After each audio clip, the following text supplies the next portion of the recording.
tomamos en cuenta este proceso de instrumentación, pues para poder llevar a cabo procesos constructivos de excavaciones o afectaciones a estructuras ya existentes.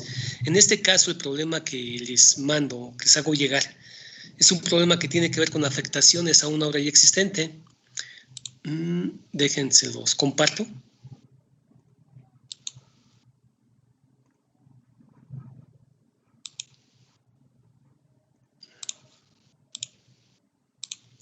Bien, es este problema. No sé si ya lo tengan a la vista.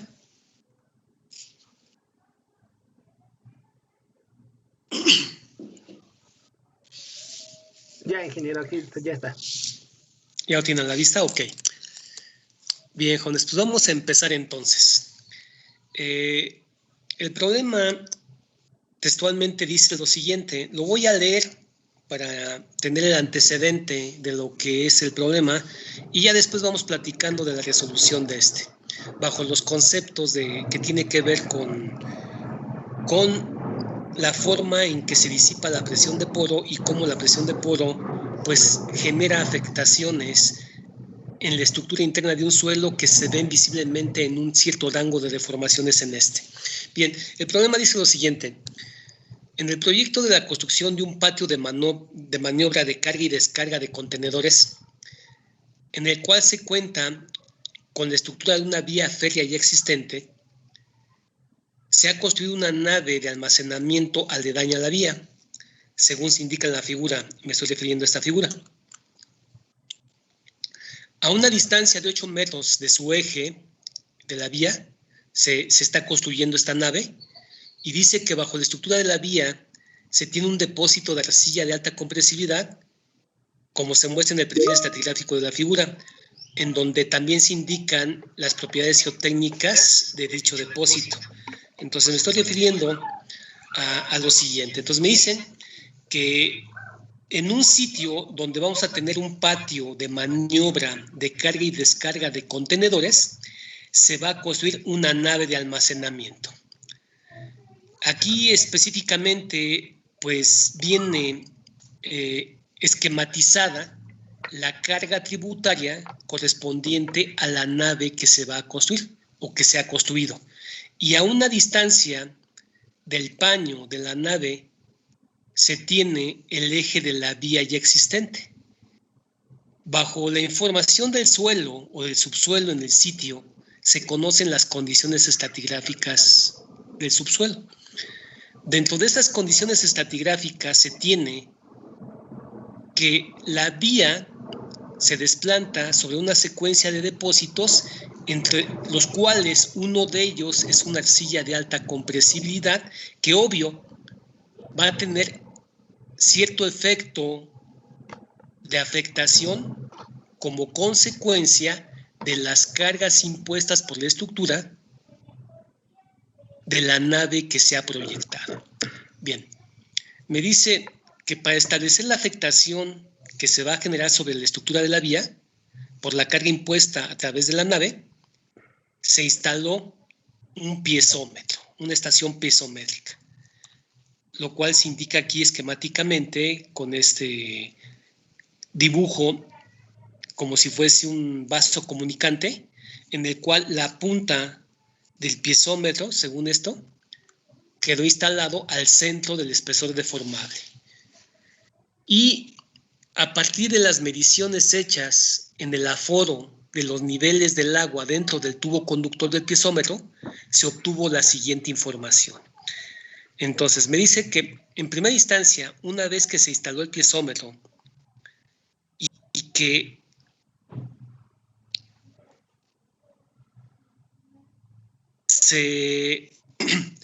se pudo monitorear el despejo del agua libre, del agua subterránea dentro del vaso conductor del piezómetro, pues me dice que antes de aplicación de la carga,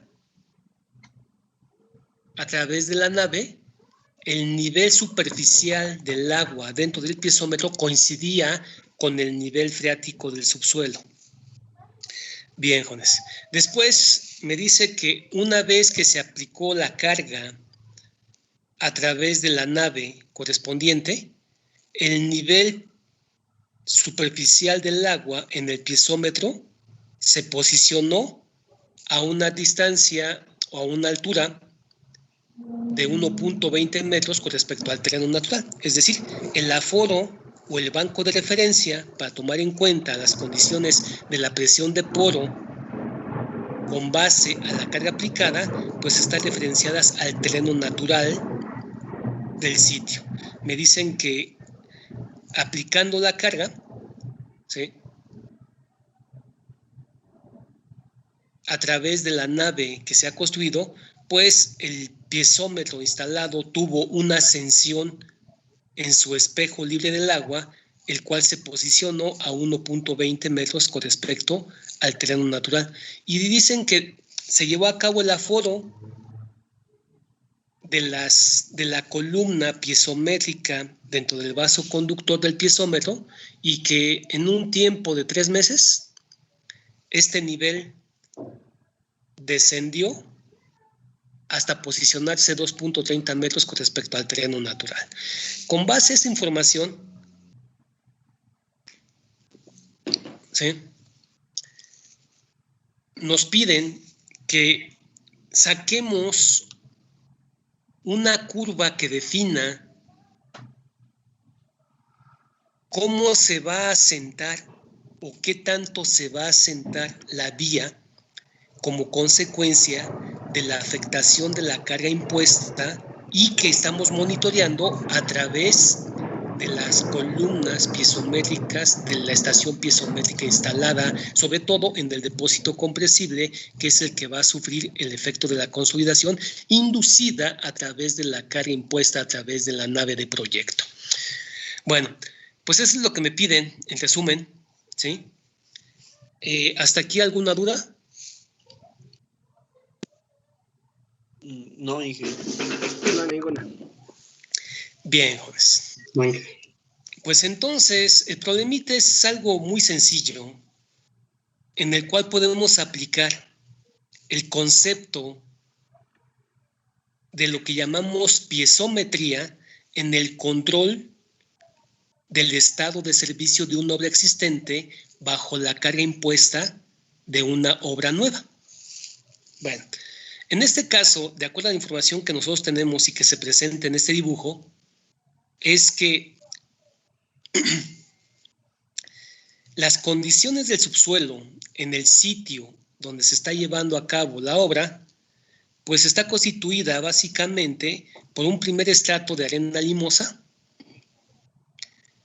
que presenta un peso específico de su masa por encima del nivel de aguas freáticas, es decir, un peso específico comúnmente del suelo en condiciones húmedas de 1.72 toneladas metro cúbico, y que por debajo del espejo del nivel de aguas freáticas, el cual se localizó a 4.80 metros de profundidad con respecto al terreno natural, pues el peso de la masa se encuentra en condiciones totalmente saturadas, con un peso de 1.68 toneladas metro cúbico. Este primer estrato de arena tiene un espesor de 6.80, y debajo de este, pues se tiene, jóvenes, un depósito de arcilla, el cual se extiende desde 6.80 hasta 14.40. Esta arcilla, jóvenes, se clasifica como una arcilla de alta compresibilidad, de acuerdo al SUX, una CH, el cual tiene un peso específico saturado de su masa de 1.20 toneladas metro cúbico, una relación de vacíos inicial de 7.01, obvio, datos obtenidos a través de ensayos de consolidación, y a través también del ensayo de consolidación, pues se obtuvo el coeficiente de permeabilidad del suelo, como ya lo vimos en ejemplos anteriores, cuando por ahí vimos los métodos para determinar el coeficiente de permeabilidad del suelo. Bien, subyaciendo al depósito de arcilla se tiene otro depósito permeable, también una arena fina mal gradada, que se clasifica como un SP. De acuerdo a esas condiciones, lo que tengo es un depósito compresible, el cual se encuentra confinado por dos depósitos granulares que funcionan como si fuesen depósitos permeables. Bien, ¿qué es lo que va a pasar? Como ustedes vieron en la teoría de consolidación, porque al final de cuentas ustedes saben que toda carga impuesta una nueva carga impuesta por una estructura dada al subsuelo, pues va a provocar que como consecuencia de esta carga se genere cierto estado de esfuerzos, al cual ustedes llamaron incremento de esfuerzo. Ese incremento de esfuerzo pues va a provocar, obvio, que la estructura de la masa del suelo pues presente cierto rango de deformaciones. A ese rango de deformaciones pues se ven visiblemente como asentamientos, no solamente dentro de la misma estructura, sino dentro de las estructuras aledañas. ¿Qué es esto?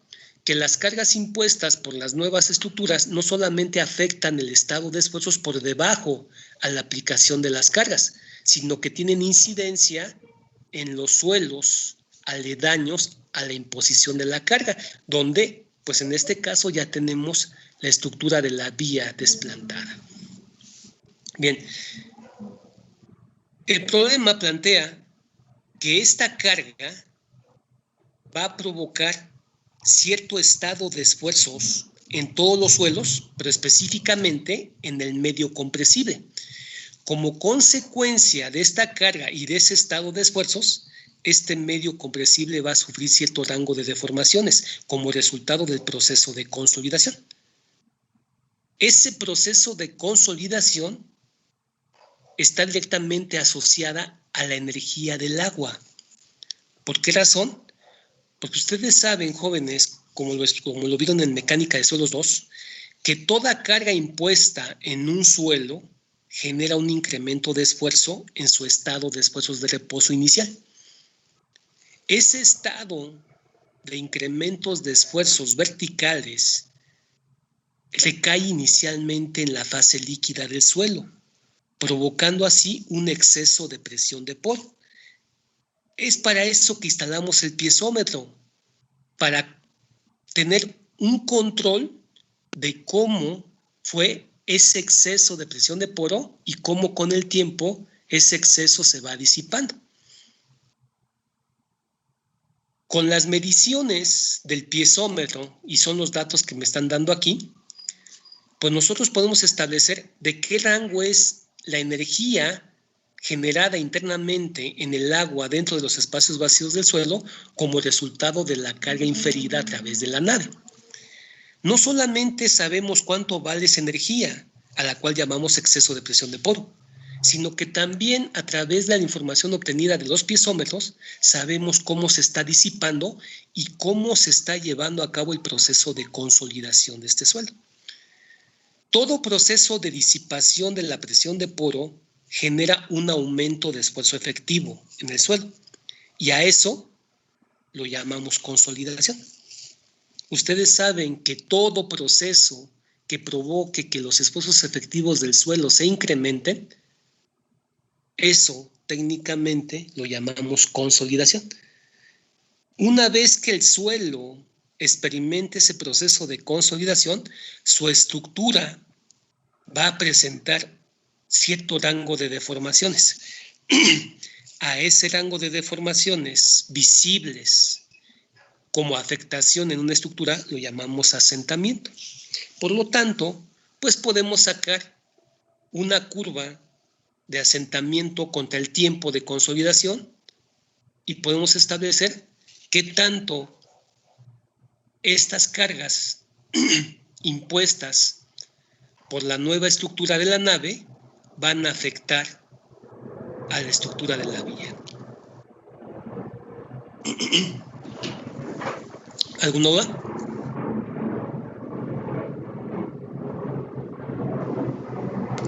No, profe.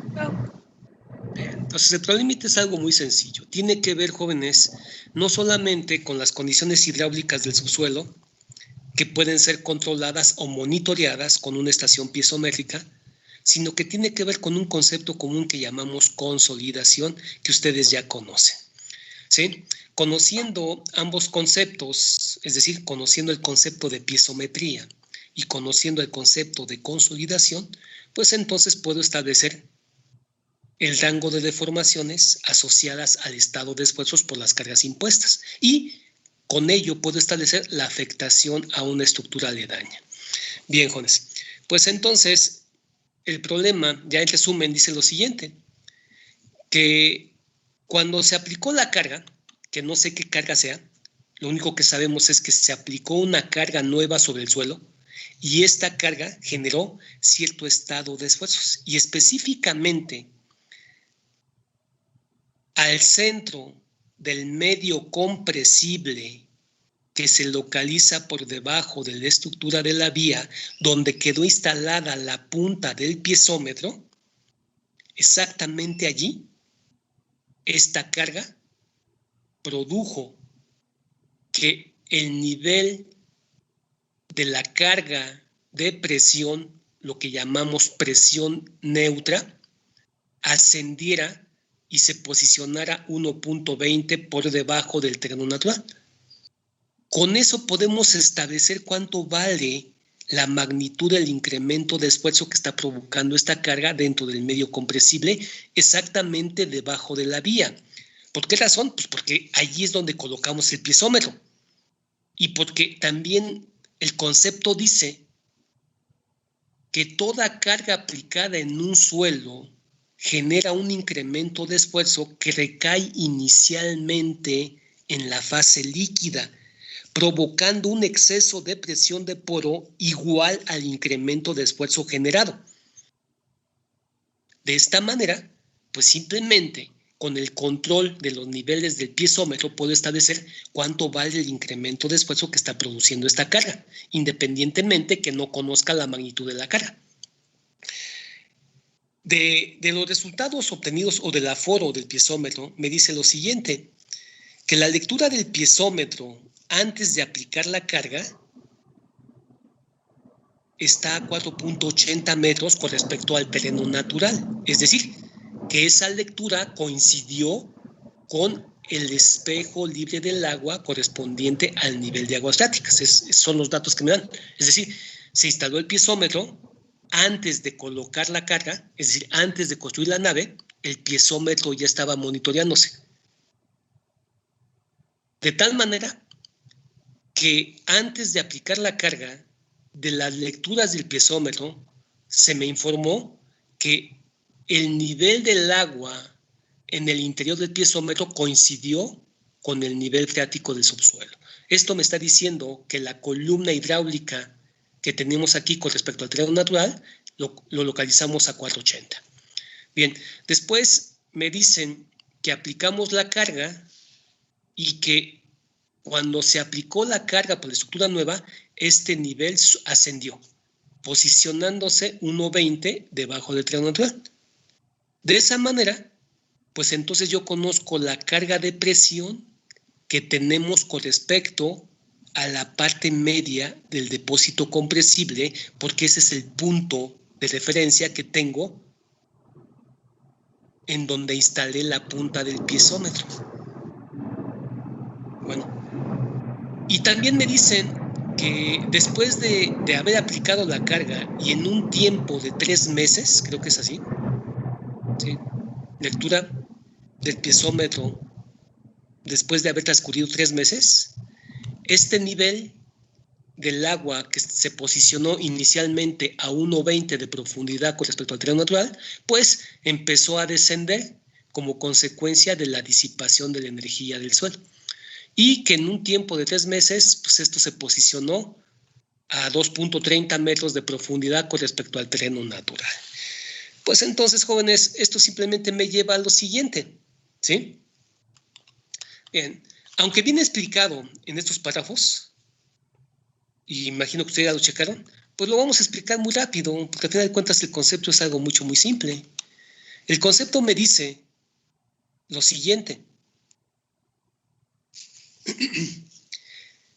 que el control de la presión de poro tiene que ver con las lecturas de la carga hidráulica medidas en el piezómetro.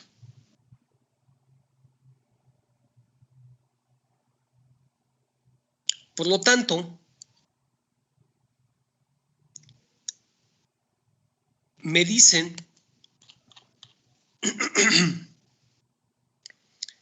que cuando se aplicó la carga, más bien antes de aplicar la carga en el suelo, es decir, antes de haber hecho la construcción de la nave, las presiones de poro en el medio compresible, pues corresponden simplemente a la carga gravitacional del agua libre, a lo cual hemos llamado presión neutra o presión hidrostática. Esa presión hidrostática simplemente es la carga de presión que tenemos entre el espejo libre del agua, que en ese momento se midió coincidente con el nivel de hidrostáticas, y la punta del piezómetro. Si la punta del piezómetro quedó instalada en la parte central del medio compresible, el cual va de los 680 a los 1440, pues por ahí, jóvenes, entonces resulta ser que la parte media donde se instaló la punta del piezómetro está al nivel de 1060, que simplemente sería una cota media entre 680 y 1440. Por favor, no sé si tengan su calculadora a la mano, nada más para rectificar esos datos. No sé si lo puedan checar.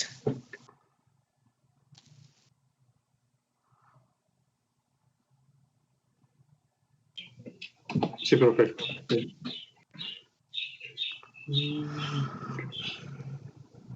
¿Todos de acuerdo? Sí. Entonces, Sí. La punta del piezómetro entonces quedó instalada a 1060. Si el espejo del agua, una vez que se aforó la lectura del interior del vaso comunicante del piezómetro antes de aplicar la carga, también coincidió con el espejo libre del agua del nivel de aerostáticas, pues entonces eso quiere decir que inicialmente la presión de poro hidrostática del subsuelo, pues simplemente es esta columna de agua. Y esta columna de agua simplemente es la diferencia entre el nivel de la punta de la cota del piezómetro y el nivel de la cota del espejo libre del agua subterránea del subsuelo, que sería la diferencia de 1060 menos 480. ¿Es así o no? Sí. ¿Eso nos daría cuánto? 5.80. Entonces, quiere decir que el suelo, nada más como resultado de su condición de sumersión, ya tiene una presión de poro inicial de 5.80 toneladas por metro cuadrado, que es lo que se explica en este párrafo. ¿Están de acuerdo? ¿Vamos bien? Sí. Bien.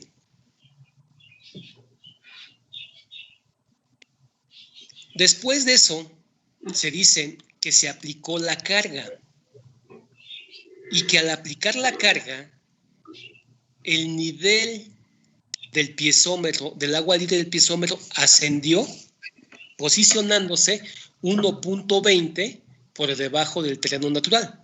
Es decir, el incremento en la columna piezométrica que se tuvo como consecuencia de aplicación de la carga sería la diferencia entre la cota que se registró en ese momento dentro del piezómetro con respecto a la cota inicial que tuvo antes de aplicar la carga. ¿Es así o no? Que en este caso sería la diferencia de 480, que era la cota inicial que tenía esa misma columna de agua dentro del piezómetro antes de aplicar la carga, y menos la cota de 1.20, que es la cota que se registró cuando el agua dentro del interior del piezómetro ascendió como consecuencia de la carga aplicada. Eso nos daría, pues, ¿cuánto? 360. 360, que es lo que me dicen aquí, ¿no? Es decir, se tuvo un incremento de 3.60 metros de columna de agua como consecuencia de la carga. Y 3.60 metros de columna de agua significan 3.60 toneladas por metro cuadrado de energía. Ustedes saben que cada metro de columna de agua significa 1 tonelada por metro cuadrado de carga hidráulica. Y entonces lo que me están diciendo es que cuando aplicamos la carga y esta carga se manifestó aquí como incremento de esfuerzo, ese incremento de esfuerzo hizo que este nivel ascendiera 3.60 metros columna de agua. Consecuentemente, este exceso de columna de agua, que es lo que estamos llamando exceso de presión de poro, simplemente equivale a la misma energía que estamos provocando por la carga. En otras palabras, el incremento de esfuerzo que está generando esta carga sobre el depósito compresible equivalen a 3.60 toneladas por metro cuadrado por el registro de las columnas pisométricas que estamos aforando. ¿Alguna duda?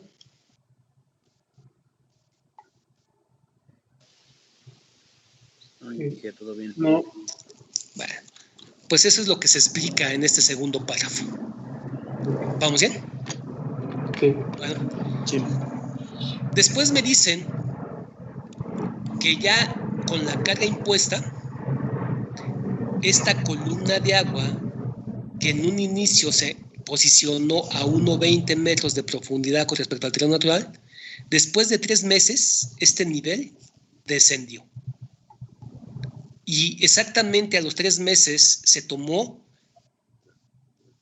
la posición de la cota en el nivel superficial del agua dentro del piezómetro y se me dice que esto se colocó o se posicionó a 2.30 metros de profundidad con respecto al terreno natural. ¿Qué es esto? Que en ese tiempo de 3 meses la cota pasó de 1,20 de profundidad a 2.30 de profundidad. Esa diferencia de cotas, ¿que equivale a cuánto? 2.30 menos 1.20.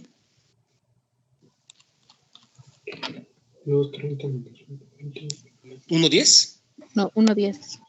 1.10.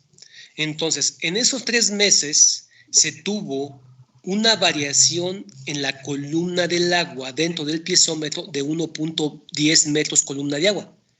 1.10 metros de columna de agua significan 1.10 toneladas de metro cuadrado de disipación de presión de poro. En otras palabras, en ese tiempo de 3 meses, el exceso de presión de poro se disipó en 1.10 toneladas por metro cuadrado. Por lo tanto, bajo el concepto de disipación de presión de poro, podemos estimar cómo puede variar el coeficiente de conservación primaria y el coeficiente de variación volumétrica del suelo, porque conozco el coeficiente de permeabilidad y conozco la variación de la energía. Simple y sencillamente es aplicar los conceptos de la teoría de consolidación que explicó Trasaggi. Bueno, muy rápido, ¿sí? Simplemente hay que sacar una relación lineal de cómo se está disipando la energía. ¿Por qué razón? Porque la energía se está disipando en una proyección lineal según la teoría de Trasaggi, ¿sí? Y que tiene que ver con cómo la energía o la energía en el agua, que comúnmente estamos monitoreando con el piezómetro, se está disipando a partir de la aplicación de la carga. Y lo que me dicen es que en un tiempo T inicial, cuando apliqué la carga, el exceso de la presión de poro que generamos corresponde al incremento de esfuerzo generado por la carga. Y ya vimos que ese incremento de esfuerzo que provocó esta carga sobre el medio compresible equivalieron o equivale a 3.60 toneladas por metro cuadrado, que es el valor que estamos tomando aquí. Y que después de haber transcurrido 3 meses, este exceso de presión de poro se disipó en 1.10 toneladas por metro cuadrado. Por lo tanto, podemos sacar una relación lineal del grado de consolidación. Es decir, si el exceso de presión de poro total generado por la carga equivale al esfuerzo provocado por este en el subsuelo, y esto, de acuerdo al piezómetro instalado, equivalen a 3.60 metros columnas de agua, que equivalen a 3.60 toneladas por metro cuadrado, y esto significa el 100% de la energía por disipar, pues entonces, si 3.60 corresponde al 100% de energía por disipar, y en un tiempo de 3 meses se ha disipado ya 1.10, Pues entonces simplemente en ese tiempo de 3 meses, ¿sí?, se ha disipado del total del 100% el 30.55, que equivale aproximadamente al 30% del proceso, que simplemente es una regla ¿qué? De 3, ¿no? Si esto equivale a 100, pues esto equivale a un porcentaje dado. Chéquenlo nada más para no... Sí, es correcto, profe. ¿Es correcto? Sí, Inge. Inge, y Sí, claro. por ejemplo, en el campo, pues ya se tendría que hacer como varias lecturas para saber cuál es el 100%, o sea, hasta qué momento alcanzó ese nivel, o sea, pudo haber aumentado más, por ejemplo, pudo haber estado como a 1 metro, o Sí, claro. ¿en qué momento sabemos que es el 100% hasta que empieza a bajar? Exactamente. O sea, tú llevas un aforo de cómo está ascendiendo la presión dentro del vaso comunicante y tomas como máximo la máxima ascensión dentro del piezómetro.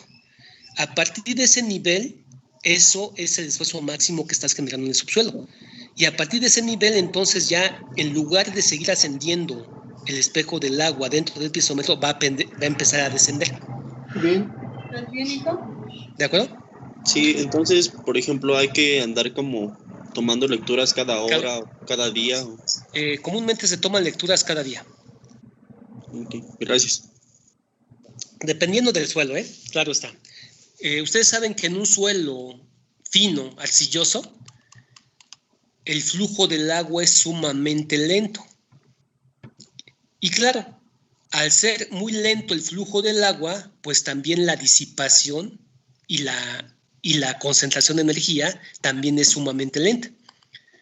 Y es por eso que comúnmente en un estrato compresible de arcilla, la toma de lecturas pues se toma comúnmente cada día o cada tercer día. Y con eso se va sacando un monitoreo de la energía que estamos generando dentro del medio compresible a partir de la carga. Pero si este piezómetro se hubiese quedado instalado en un depósito permeable, ustedes saben que las condiciones de permeabilidad implican un flujo de agua sumamente rápido. Allí sí hay que tomar aforos a cada hora, porque las condiciones de disipación van a ser ¿qué? Muy rápidas. ¿De acuerdo? Sí, Inge, gracias. Bien. Pues entonces, nosotros ya determinamos en que el porcentaje de consolidación que se está llevando a cabo en ese estrato compresible como consecuencia de la carga inferida a través de la nave, pues representa un 30% del total que implica disipar esta presión máxima. Hay una relación entre el grado de consolidación y un parámetro fundamental que determina cómo se da el proceso de consolidación. Ese parámetro lo determinó Terzaghi. A ese parámetro, que tiene que ver con el porcentaje de consolidación y cómo se está llevando ese proceso dentro del suelo, lo llamamos factor tiempo. Terzaghi ya determinó la relación entre el grado de consolidación y el factor tiempo en algo que llamamos curva teórica de consolidación, y del cual pues salen los valores que están propuestos en la tabla 6.2, que es la tabla que ustedes jóvenes comúnmente la pueden sacar de cualquier libro, en el cual determinamos cómo varía el factor tiempo o cuánto puede variar el factor de tiempo en base o con base a la variación del grado de consolidación. En este caso muy particular, en nuestro ejemplo, decimos que el porcentaje de consolidación que se está llevando a cabo es del 30%. A ese porcentaje de consolidación se le asocia un grado o un factor tiempo correspondiente a 0.0707, que es el valor que necesito determinar de la curva teórica de consolidación de Terzaghi para calibrar mi proceso de consolidación real que se está llevando a cabo en esa obra. Pues entonces, este es el valor que voy a tomar como el parámetro con el cual voy a determinar cómo se van a dar las condiciones del flujo de agua y cómo esas condiciones de flujo de agua las puedo convertir en un estado de deformaciones en el suelo. ¿Alguna duda con ese valor?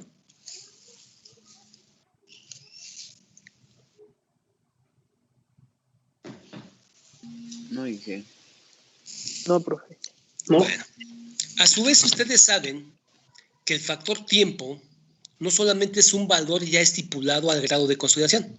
El factor tiempo es un concepto que define cómo es el proceso de consolidación a través del tiempo según las condiciones de drenaje y según el medio.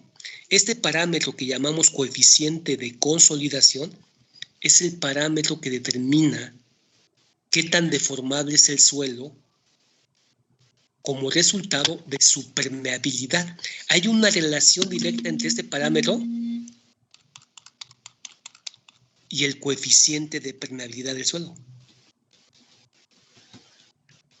Por lo tanto, si hacemos uso del concepto de factor tiempo, pues entonces puedo asociar cómo es el proceso de consolidación en un suelo a las condiciones hidráulicas de este. ¿Por qué razón? Porque este parámetro está asociado a la conductividad hidráulica del medio. De aquí entonces, este valor ya lo determiné como resultado del porcentaje de la consolidación que se está llevando a consecuencia de la disipación de la presión de poro. El tiempo, pues me están diciendo que es 3 meses. Y las condiciones de drenaje tienen que ver, pues obvio, con las condiciones reales que tenemos del confinamiento del medio compresible y de las fronteras que tenga este. Como puedo ver, este medio compresible está confinado tanto en su parte superior como inferior por 2 depósitos permeables. Por lo tanto, las condiciones de ¿qué? De drenaje pueden ser tanto para una cara o para la cara inferior. En otras palabras, la capa está drenada por ambas caras. En el concepto de factor tiempo, esta distancia H es la distancia máxima que tiene que recorrer una molécula de agua dentro del medio para disipar su presión de poro. Como el estrato está confinado por 2 depósitos permeables, entonces esta distancia H tiene que ser ¿quién? La mitad del depósito permeable o la mitad del depósito deformable. ¿Alguna duda? No, Inge. Es así como se está tomando acá, ¿no? Se tiene que el espesor deformable pues va de 680 a 1440, lo cual nos da un espesor deformable, según esto, de 760. No sé si sea así. Creo que es el valor que está aquí indicado. 760 metros. Sí, es correcto. ¿Es correcto? Sí. Pues entonces, de estos 770, pues voy a tomar ¿quién? En cuenta solamente la mitad como distancia máxima que tienen que recorrer las moléculas de agua para disipar su presión de poro. Eso me daría que el espesor drenante sería la mitad del espesor deformable. Pues entonces, si ya conozco cuánto es el tiempo de aforo en el cual estoy controlando la disipación de la presión de poro y convirtiendo eso en grado de consolidación y el grado de consolidación convirtiendo en factor tiempo, pues entonces ya conozco el tiempo, las condiciones de drenaje y el factor tiempo. Ya puedo ahora conocer el coeficiente de consolidación del suelo, que determina las condiciones hidráulicas de este, que simplemente es despejar de esta ecuación el coeficiente de consolidación, sustituyendo los valores que ya determinamos, ¿sí? Es decir, un tiempo de 3 meses equivalen a 131.400 minutos. Voy a poner todo en minutos, ¿sí? Ya que voy a asociar ese coeficiente de consolidación al coeficiente de permeabilidad. Bien. Para empezar, estamos poniendo el tiempo en minutos. ¿Dejó? Las condiciones de drenaje las estamos poniendo en centímetros. Y el factor tiempo es adimensional. Por lo tanto, el coeficiente de consolidación primaria que obtengamos pues va a estar en un valor dado en centímetros cuadrados por minuto. Que después puedo convertir, ¿quién? A centímetros por segundo, como lo quieran manejar. Nada más por no dejar, jóvenes, conviertan, no sé si esta unidad de minutos es correcta o tiene que ser segundos. Chéquenlo, por favor.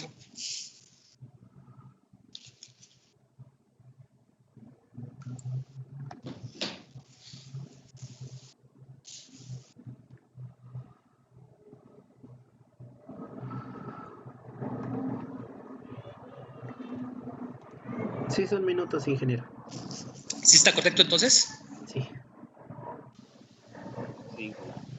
Ok, entonces si este valor está correcto, entonces este valor también está correcto y estaría en estas unidades, en centímetros cuadrados por minuto.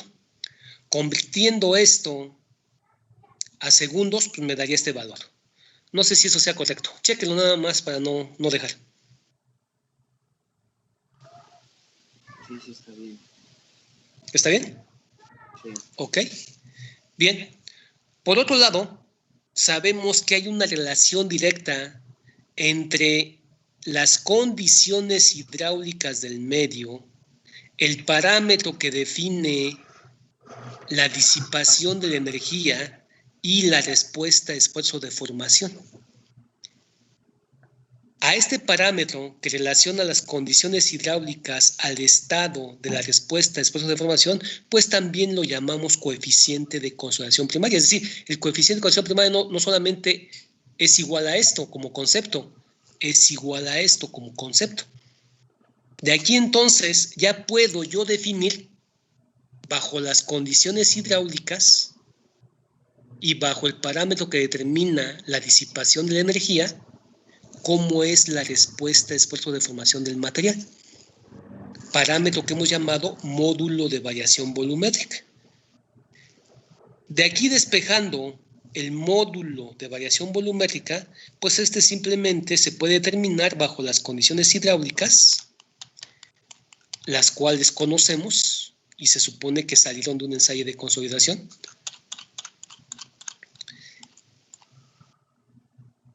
El coeficiente que determina la disipación de la energía, el cual se determinó bajo el aforo de las lecturas del piezómetro. Y con ello, pues ya podemos determinar el parámetro que determina la respuesta a esfuerzo de formación. Sustituyendo los datos que ya hemos calculado, ¿sí? El coeficiente de probabilidad que me están dando como valor que determina las condiciones hidráulicas del suelo, el coeficiente de consolidación, el cual determinamos como resultado de la disipación de la presión de poro, obtenida de las lecturas del piezómetro, y el peso específico del agua, que en condiciones reales es muy próxima a 1 gramo centímetro cúbico, que equivalen a 0.001 kilogramos por centímetro cúbico, todo en las mismas unidades. Pues con eso podemos calcular el módulo de variación volumétrica. Chequen este valor.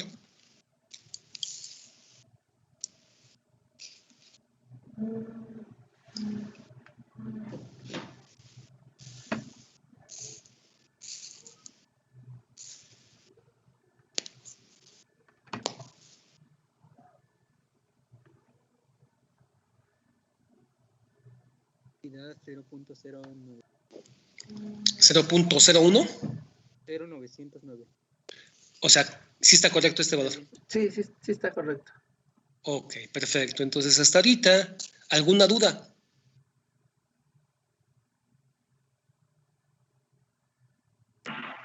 No, Inge. Bien. Y por último, si ya conozco cuánto vale el parámetro que determina la respuesta a esfuerzo de formación bajo la disipación de la energía, ya puedo convertir esa disipación de energía en deformación. Deformación que hemos llamado asentamiento. Asentamiento por consolidación. Y esta es la teoría de Terzaghi. No sé si se acuerdan de esta teoría. La vieron en mecánica esos dos.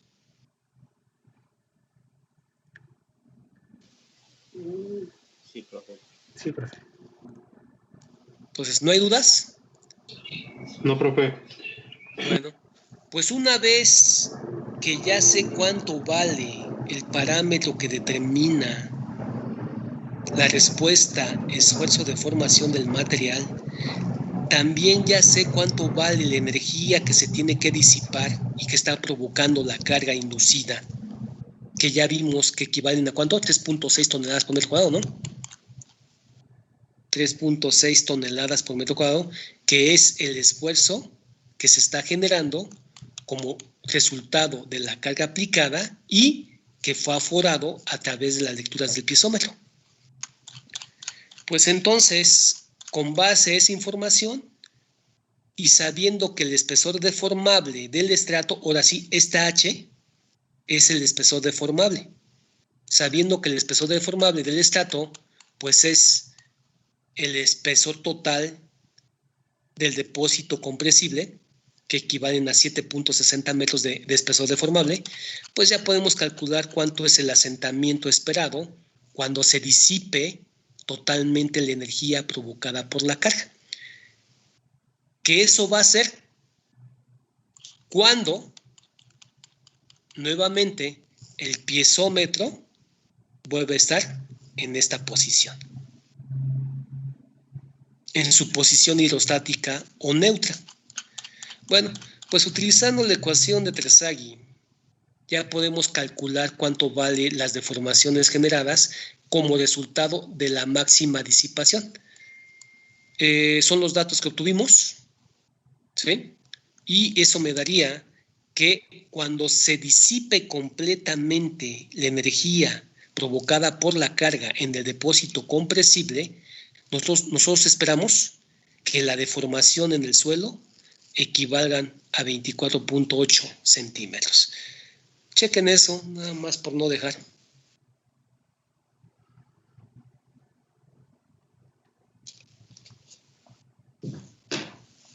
Mira este resultado. ¿Sí está correcto? Sí. Bien, pues ahora ya más o menos estimé cuánto es lo que se va a asentar la vía. Ahora lo que quiero es más o menos sacar una relación de cómo va a ser ese asentamiento a través del tiempo. Por lo tanto, pues ya puedo determinar cómo puede ser la relación entre la deformación y el tiempo. ¿Por qué razón? Porque hay un parámetro que determina la deformación que establece o que se establece en un suelo con respecto al tiempo en que se está llevando a cabo el proceso de consolidación. A ese parámetro lo llamamos coeficiente de consolidación, el cual ya determinamos y que por concepto queda establecida bajo esas condiciones. De aquí entonces, de este concepto que es el coeficiente de consolidación, ya podemos despejar simplemente el tiempo transcurrido de consolidación. De aquí entonces, nosotros podemos establecer cómo pueden ser las deformaciones a través del tiempo según el porcentaje de consolidación que se pueda tener. Esto, en resumen, está calculado en esta tabla, en el cual podemos calcular el tiempo de consolidación, que puede ser en minutos, días o años, como quieran expresar, en función al espesor drenante que conocemos y que en este caso, para las condiciones de mi espesor deformable, pues ya dijimos que el espesor drenante es la mitad del espesor deformable, ya que por las condiciones de confinamiento que tiene el espesor compresible, pues el drenaje puede ser por ambas caras. Consecuentemente, este espesor drenante pues es conocido y vale 380 centímetros. El coeficiente de consolidación calculado es constante a través del tiempo y es el valor que hemos calculado aquí, que está expresado en centímetros cuadrados por minuto, que es este valor que está aquí. Y por último, pues lo único que va a cambiar es que el tiempo de consolidación es algo que va a fluctuar dependiendo del porcentaje de consolidación, y el porcentaje de consolidación pues va a fluctuar dependiendo del factor tiempo. Y este factor tiempo se puede sacar para diferentes grados de consolidación, desde un 0%, obvio, hasta un 100%. Bueno, no tomamos el 100%, ¿por qué razón? Porque el factor tiempo correspondiente a un 100% de consolidación es infinito. Pero sí podemos asociar cómo varía el factor tiempo para diferentes porcentajes de consolidación durante el proceso de la consolidación de ese estrato. Y aquí están estipulados pues desde un 5 en intervalos de 5 hasta llegar al 95% y de allí al 99%. Estos valores son los que estamos sacando pues de la curva teórica que propuso Terzaghi, y que en un 5% de consolidación pues tenemos que el factor tiempo equivale a 0.20196, que es el valor que está aquí indicado, y así sucesivamente para los diferentes grados de consolidación. ¿Alguna duda?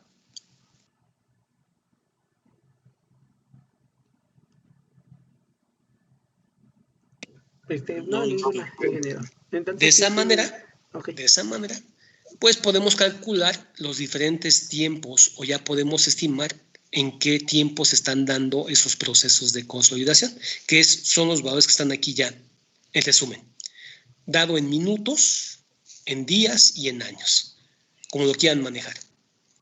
Y, por último, pues simplemente, una vez que ya conocemos el tiempo de consolidación, pues también ya podemos determinar, bajo una relación lineal, las deformaciones esperadas. Es decir, si en un 100% esperamos tener 24.87 centímetros de deformación, pues entonces en un 5%, ¿qué deformación esperamos tener? Como si fuese una proyección lineal, ¿o no?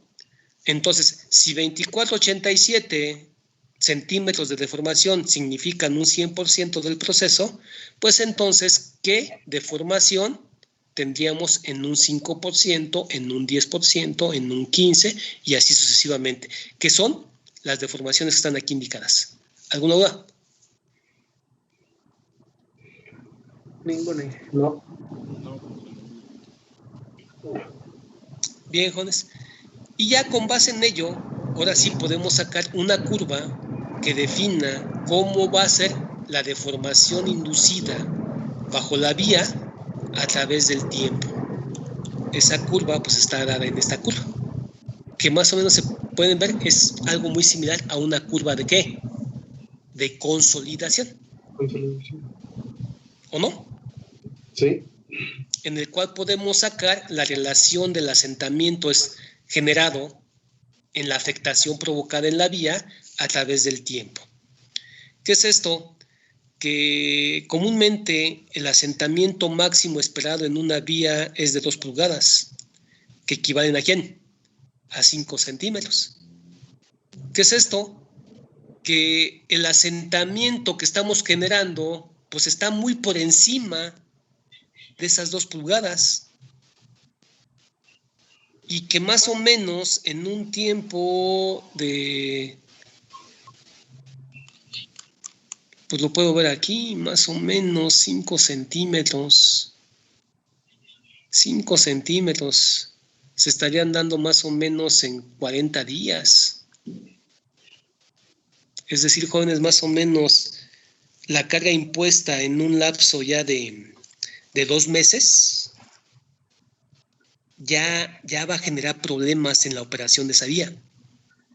Ya después de los 2 meses vamos a tener problemas con la operación de la vía y con el paso de los trenes a través de esa vía. ¿Qué es esto? Que constantemente después de los 2 meses hay que estar dando mantenimiento a la vía a través del tiempo. ¿Por qué razón? Pues porque simple y sencillamente la afectación provocada por la nave que se está colocando, pues sí va a dañar considerablemente a la vía, y la única forma de que la vía siga operando, ¿sí?, es que se esté corrigiendo su servicio como consecuencia de la afectación del asentamiento que se está generando. ¿Alguna duda? Sí, Inge, pero entonces la vía ya sufrió daños, ¿no? O sea, porque si Sí, se claro. hizo el registro, ¿no? A los Pues 3 sí. meses ya había un daño, ¿no? Ahí. Pues sí, es por eso que en los 3 meses, pues ya la gente que estaba operando la vía dijo, oye, ¿qué está pasando, no? Ajá. ¿Qué está pasando y qué es lo que puede pasar en un futuro? Porque aquí el problema no es ya qué es lo que está pasando, pues el daño ya lo tienes. Aquí el problema es qué es lo que vas a hacer en un futuro. Y entonces, ¿qué es lo que estamos viendo? Pues que aún en un futuro, miren, ¿qué es lo que puedo tomar como decisión? Imagínense que en lugar de haber esperado 24 centímetros, haya yo esperado quizás 7. Es decir, que en los 2 primeros meses se dio un asentamiento casi de 5 centímetros, pero que ya a partir de allí, ya nada más esperamos 2 centímetros más. Si así fuera, a lo mejor simple y sencillamente, con el hecho de levantar la vía, suspender un poco la operación de esta, levantar la vía y corregir la rasante de los durmientes, con eso sería suficiente y hasta allí. ¿Por qué razón? Porque después de esa corrección, ya solamente vamos a tener 2 centímetros de asentamiento a través, pues, del tiempo. Pero en este caso no es así. En este caso no estamos esperando que solamente tengamos 2 centímetros más, no. En este caso estamos esperando, se han presentado apenas en esos 2 meses, en esos 3 meses, ya 5 centímetros. Pero todavía hace falta que se presenten, ¿quién? Pues 20 centímetros más. Y 20 centímetros más de asentamiento, pues es un mundo de deformación para la operación de la vía. ¿Qué es esto? Que no me voy a pasar la vida, suspendiendo la operación de la vía, levantando los durmientes, corrigiendo la rasante de los rieles para que el tren opere. ¿Qué decisión tengo que tomar? Esto ya no se puede asentar. Entonces, ¿qué puedo hacer?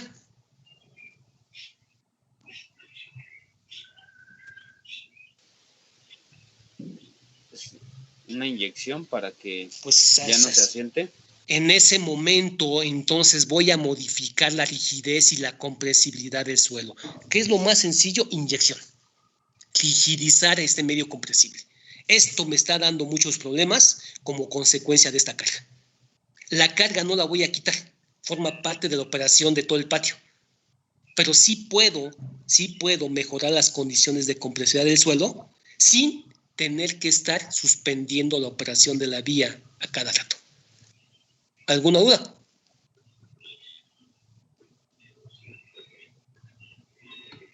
No, profe. Sí, Pues sí.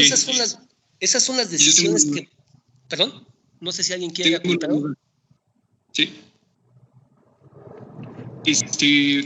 Inge, ¿por qué en el cálculo de las deformaciones totales, Ajá. las condiciones de drenaje se consideran como si fuesen a través de una sola cara? No, No, por eso en el está tiempo de considerando H consolidación, entre 2. a ver, ojo, en el cálculo de las deformaciones, H es el espesor deformable. Esta H no son las condiciones de drenaje. En esta ecuación, donde calculamos la magnitud de la deformación, H es el espesor máximo deformable del depósito. No confundan esta H cuando calculamos la magnitud del asentamiento con el tiempo, con esta H, pues aquí la puse como H testada. Con esta H que no es el espesor deformable. Esta H es la distancia máxima que una molécula de agua tiene que recorrer dentro del medio para salir de este y disipar su presión. Eso ya son conceptos de la teoría de consolidación, ¿eh? ¿De acuerdo? Profe, yo tengo otra duda. Claro. Perdón, Más arribita. antes de, al compañero que preguntó esto, ¿quedó claro? Sí, sí. Ah, bueno. Ahora sí. ¿Te escucho? Más arribita tenía un valor de CB de .121. Ah, este valor. No tomen en cuenta este valor, ¿no? No, este lo puse por ahí, por error. Ah, ¿sí? ok, sí tenía duda Sí. de dónde había salido. Sí, no, esto no lo tomen en cuenta, es más, táchenlo en sus apuntes, si es que lo van a imprimir o van a acceder a sus apuntes, esto táchenlo, ¿sí? Este CB se está calculando. Sí, profe, ¿sí? por eso también se me hizo raro. Ok, gracias. Sí, y en los cálculos se utiliza este valor, o no este de acá. ¿Perdón? Sí, profe, gracias. Por lo tanto, los cálculos que... No vi bien. Perdón, este valor. El valor a que se refiere su compañero es este. Ajá. Valor está mal.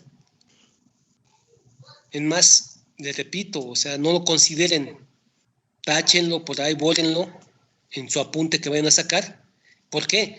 Porque el valor que realmente estamos calculando y con el cual estamos haciendo el diseño es este valor. Que este valor es el que está en esta tabla. Sí, gracias. ¿De acuerdo? Bueno, ¿algún otro comentario? Sí, yo también tengo una duda. Claro. En caso de tener más de una estación piezométrica, ¿se tiene que hacer este procedimiento para cada estación o se hace Claro. un promedio de las lecturas o qué se hace? No, de esa manera puedes saber la afectación en diferentes puntos a lo largo de la vía y con ello más o menos puedes programar qué tanta inyección o qué tanta lechada tienes que inyectar en diferentes puntos. Ok, gracias, ingeniero. ¿Algo más, Juanes?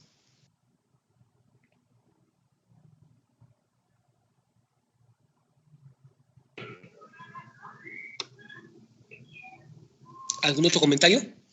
Que no. Pues para eso, jóvenes, llevamos a cabo la instrumentación. Para eso nos sirve colocar piezómetros. Es fundamental, jóvenes. Miren, una de las causantes que provocan afectaciones a estructuras ya existentes tiene que ver con las presiones hidrostáticas o la manera en que modificamos esas presiones. Sobre todo cuando estamos hablando de estructuras que están desplantadas en cuencas cerradas, como es el caso, por ejemplo, de la cuenca del Valle de México y como muchas otras cuencas que geológicamente se forman pues en diferentes partes del mundo, en donde no solamente tengo que tomar en cuenta cómo las cargas que voy a aplicar a través de las obras que voy a inducir provocan afectaciones a estructuras ya existentes, sino cómo la misma presión de poro va a afectar ese comportamiento de esas estructuras existentes. Y es muy común, ustedes lo saben,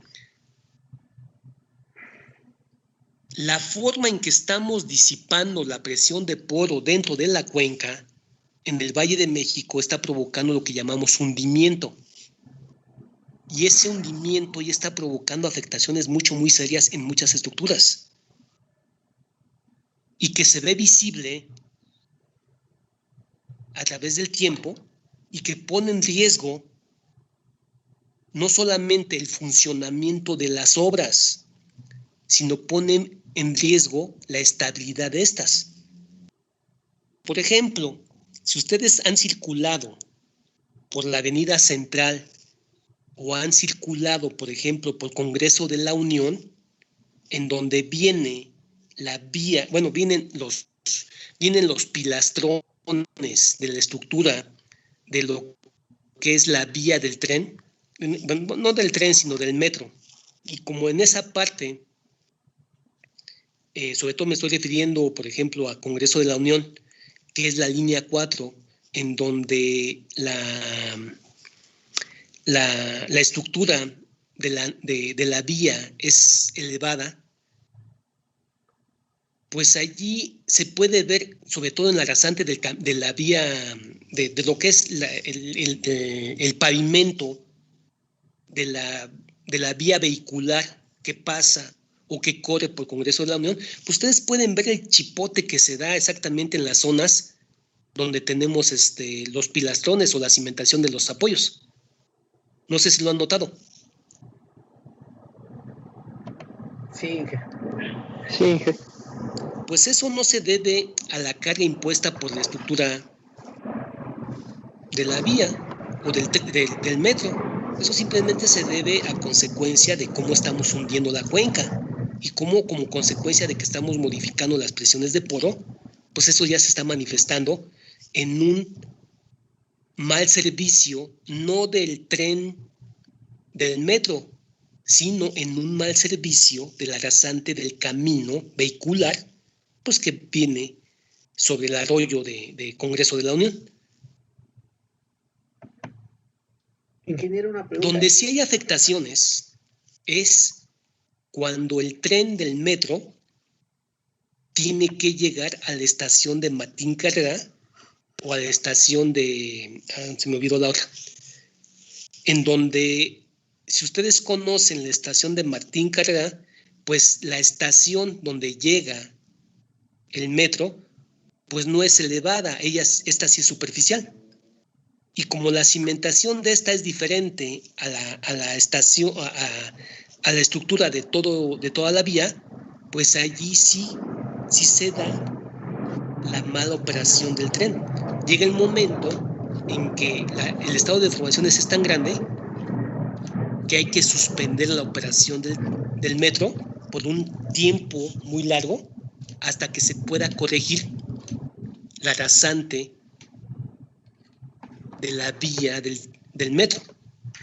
Porque llega el momento en que si no corregimos eso, simple y sencillamente el metro se va a descarrilar cuando llegue a la estación. Y eso simplemente pues ya es un mal servicio de la obra, que si no se corrige, pues se convierte en un mal ya no de servicio, sino en un mal de colapso. ¿De acuerdo? ¿Alguna duda?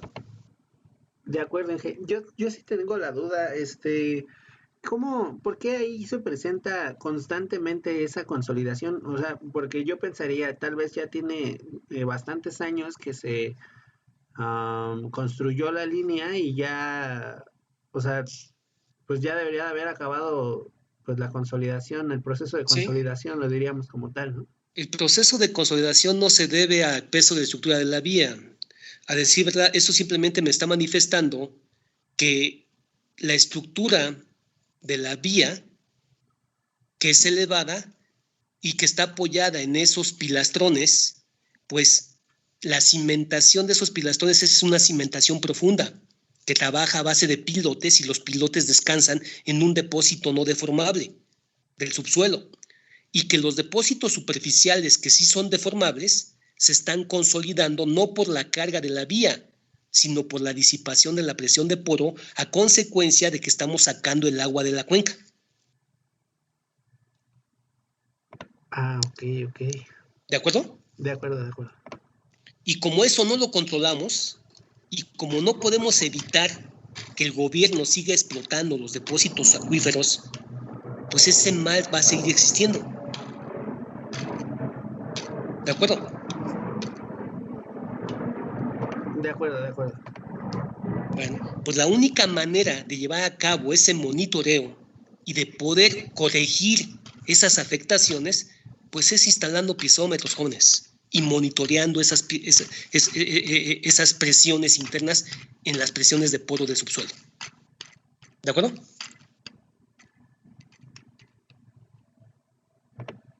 Muy bien. Sí, ingeniero. Bueno, también ahorita me surgió otra duda y tal vez no es como muy relacionada. ¿Qué hacen con los pilastrones cuando vuelven a poner la rasante de la avenida? ¿Rompen con la cimentación que tienen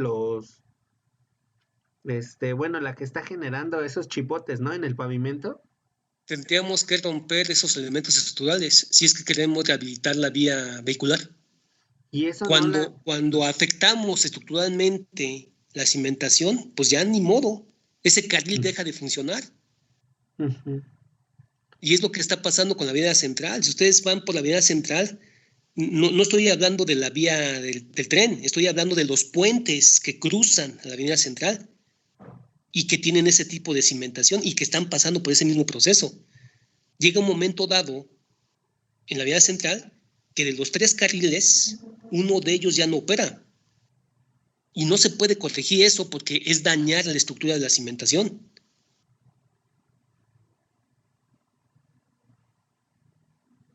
Sí.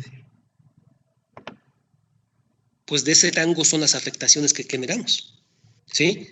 A tal grado que si se quiere corregir eso, se tiene que plantear en demoler los elementos estructurales de la cimentación, recimentar, o sea, hay que plantear ya no solamente una corrección sencilla, hay que plantear una corrección mucho más grande, más a detalle. Pero todo está generado por ese proceso. ¿De acuerdo? De acuerdo. Bien, jóvenes. Pues vamos a dejar hasta aquí, jóvenes, ¿sí? Con eso terminamos el tema de piezometría. Les voy a mandar otra información, la vayan leyendo y que tiene que ver con el flujo bidimensional. Ok. ¿De acuerdo? Al menos para que vayan echando una leída a los conceptos. ¿De acuerdo? De acuerdo. Sí. Inge, Que estén bien entonces. Cuídense. Buen día. Inge, Sí. Sí, claro. Inge, para la tarea de piezometría ya subió un asunto, pero para la tarea de los anteriores problemas, ¿dónde lo subimos? Les había dicho que se la mandaran a su compañero jefe de grupo para que me las condensara en uno solo. Ah, vale. En un solo archivo. ¿Sí? Y tengo una duda sobre los primeros 2 reactivos de los 10 problemas. Ya que en el estrato número 3 no nos da un espesor y no podemos calcularlo. ¿En cuál reactivo? Miren, si gustan todas esas dudas que tengan todos, les había comentado, las dudas, por favor, háganselas saber o háganselas llegar a su compañera, es Janet, que es la jefe del grupo, para que me la condense toda en un solo archivo y yo pueda contestar esas dudas. Y así, de esa manera, pues las dudas les servirán a todo el grupo, porque sí me cuesta mucho trabajo estar abriendo cada correo de ustedes, ¿sí? Y andar contestando personalmente a cada uno de ustedes. Vale, Inge, gracias. De todos modos, si quieres, la siguiente clase me la planteas y la exponemos aquí adelante de todo el grupo antes de comenzar la clase. Vale, Inge, gracias. ¿De acuerdo? Gracias. Bien, jóvenes. Pues que estén bien, jóvenes. Inge, buen día. Un favor. Perdón. Inge, claro, dígame. No, un favor, lo que pasa es que tengo un inconveniente. También estoy con usted en la línea de cimentación. Y quería ver si podía darme unos minutos ahorita personalmente para ver si lo podíamos tratar. Claro que sí. Gracias. Claro que sí. Si gustas, pues, a ver, ¿de qué se trata? Bueno, no sé si se pueda tratarlo en privado. Ok, perfecto. Muy bien, ¿tienes algún teléfono y te marco? Stinge. O si gusta, yo le marco como guste. Prefíjame yo marcarte. ¿Sí? Ah, sí, claro. Es 55. A ver, déjalo a punto. 55. 73, 24. 73, 24. 68, 22. 68, 22. 68, ¿Es correcto? 22. Es 73, 24, 68, 22. Así es, Inge. Ok. ¿Me das permiso 5 minutos y te hago la llamada? Sí, claro, Inge. Le agradezco. Ok, de nada. Hasta luego. Hasta luego. Hasta luego, profe. Hasta luego, jóvenes. Buen día. Hasta luego, buen día. Cuídense, jóvenes. Buen día. Hasta luego.